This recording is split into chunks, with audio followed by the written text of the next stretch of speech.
ওদালগুৰিত চিকিৎসক নিযুক্তিৰ দাবীৰে আসুৰ প্ৰতিবাদী কাৰ্যসূচী কলাইগাঁও আদৰ্শ চিকিৎসালয়ত শীঘ্ৰেই চিকিৎসক নিযুক্তিৰ দাবীত প্ৰতিবাদ কলাইগাঁও আঞ্চলিক ছাত্ৰ সন্থাৰ কলাইগাঁও খৈৰাবাৰী পথ অৱৰোধ কৰি প্ৰায় 2 শতাধিক ছাত্ৰ ছাত্ৰীৰ তীব্ৰ প্ৰতিবাদ শীঘ্ৰেই চিকিৎসালয়খনত চিকিৎসক নিযুক্তি নকৰিলে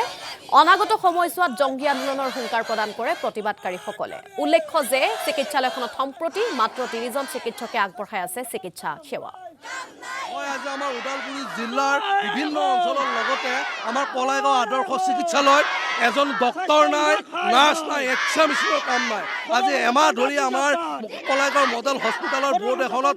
লিখি থোৱা আছে যে গধূলি ৰোগী চোৱা নিচিনা ডক্টৰ হ'বৰ কাৰণে সম্পূৰ্ণ ব্যৰ্থ অসম চৰকাৰ সম্পূৰ্ণ ব্যৰ্থ এই আমাৰ বিটিআৰ চৰকাৰ এই অকমাৰ্ণ অপদাৰ্থ এটা অৰূপ দিয়ে তেওঁ পেপা বজাই ঘূৰে তাতে খেলি ঘূৰে কিন্তু স্বাস্থ্য বিভাগত তেওঁলোকে গুৰুত্ব আৰোপ নকৰে তাৰ কাৰণে আমি ওদালগুৰি জিলা আৰু কলাইগাঁও আঞ্চলিক ছাত্ৰ সন্থাই তীব্ৰভাৱে সকীয়নি দিছিলোঁ কম সময়ৰ ভিতৰত এজন ডক্টৰ নিযুক্ত কৰিব লাগে আজি গধূলি যেতিয়া সাধাৰণ ৰাইজে আহি ইয়াত চিকিৎসা কৰিবলৈ আহে কিন্তু চিকিৎসকৰ অভাৱত আজি আমাৰ মংগলদৈ গুৱাহাটী গুচি যাব লগা হয় কিন্তু ইমানবাৰ আমি স্মাৰক পত্ৰ গ্ৰহণ কৰিলোঁ আন্দোলন কৰিলোঁ প্ৰতিবাদ কৰিলোঁ কিন্তু ব্যৰ্থ